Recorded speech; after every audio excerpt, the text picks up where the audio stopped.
The angel Gabrielle had watched from afar as black smoke eerily floated over the scorched earth, blocking out the red-tinted sky where the two moons chased the sun over the macabre scene of Khandar in the past.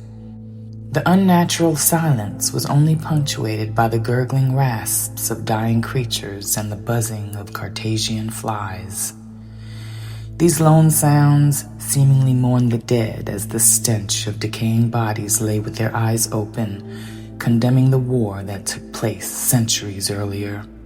The remnants of others lay, locked in their original form as gray ash, scorched by flames so intense it locked horrified expressions on their dried husks. On a parallel planet, connected by the remnants of a wormhole left behind as the creators, an ancient people slowly traversed the universe. Another civilization emerged, naming their planet Earth. Within its blood-drenched soil, the Earth shuddered at the loss of so many of its children from the evil rot that permeated their world. Greed, anger, resentment, and fear caused a rift between the different political factions. For eons, the elders of Khandar had watched over the evolution of Earth's creatures. They watched them crawl from the ocean, take their first breath, and evolve into beings who walked upright. They applauded when awareness of self turned to the acknowledgement of the existence of a higher entity. They proudly watched as they developed and honed their knowledge through science and technology. The fledgling human race was quite similar to their own in some humble respects, as they watched with pride and joy as the earthlings loved, laughed, and cried, and then withered away as age overtook them. The Khandarians measured their lives in centuries, not decades. Unlike their earthly brethren, Khandarians rose from the ashes of a dying womb. The unviable celestial child in Khandar's core, realizing its mortality, released its energy through its last breath, trapping it in the planet's womb. As time progressed, the energy infused the elemental core of the new planet, slowly spreading to the surface, changing its inhabitants into the ancestors who gave birth to the generations to come that inhabited Khandar now. The power of the dead celestial child imbued its varied gifts in different factions. Some were gifted with the ability to change their physical forms into whatever they imprinted on, whereas others were given the sight, a clairvoyance that enabled them to see into the future or look deep into the past. All were bestowed with long lives, and as they procreated, new gifts arose with the blending of energies.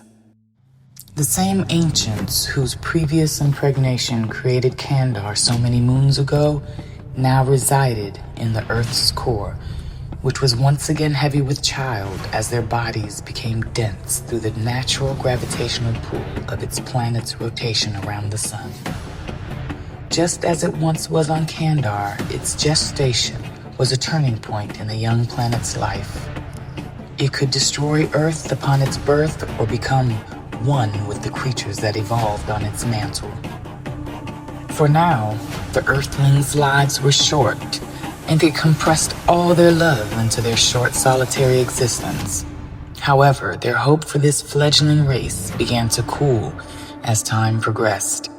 They were shocked by the evil in the heart of man, the sacrilegious treatment of the land, the hatred shown towards their own kind, the perversions of the disturbed, and the abuse of their gifts. This plague, the rot, evolved with its earthly inhabitants, an ungainly thread that even now impacted the development of the ancients' unborn child. The evil rot in their hearts slowly pervaded the Khandarian race through the ancient portals connecting them.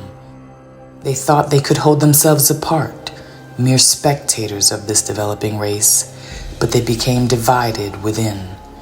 Some Khandarian factions or houses wanted to allow humanity time to change its ways and learn from its destructive path.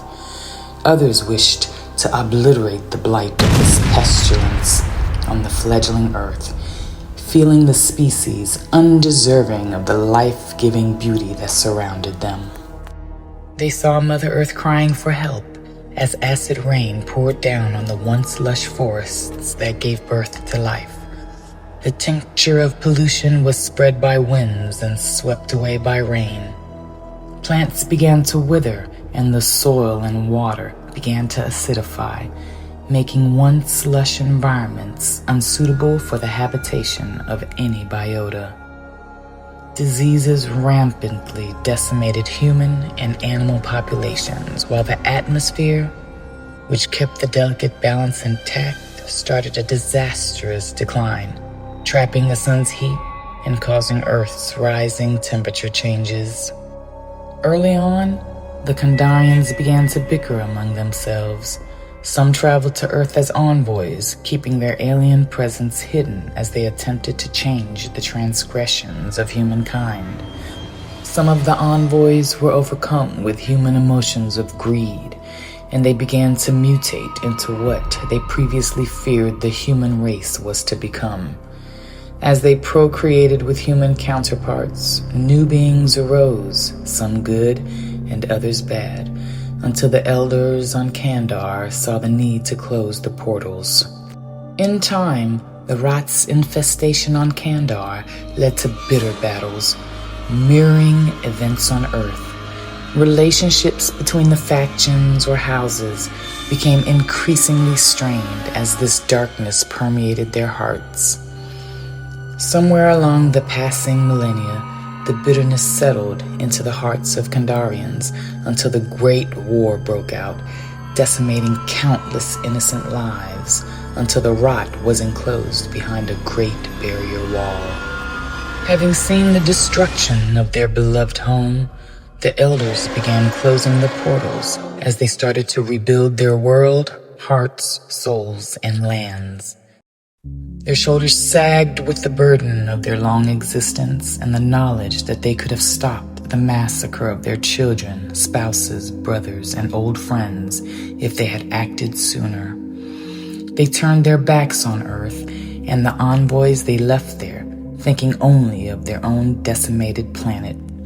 As they began the ritual of sealing off one of the last portals connecting Khandar to Earth, elder woman Kashia lifted her weary head as she felt the brush of a downy feather. She gazed at her brethren, but no one noticed the disturbance, so they continued the ritual.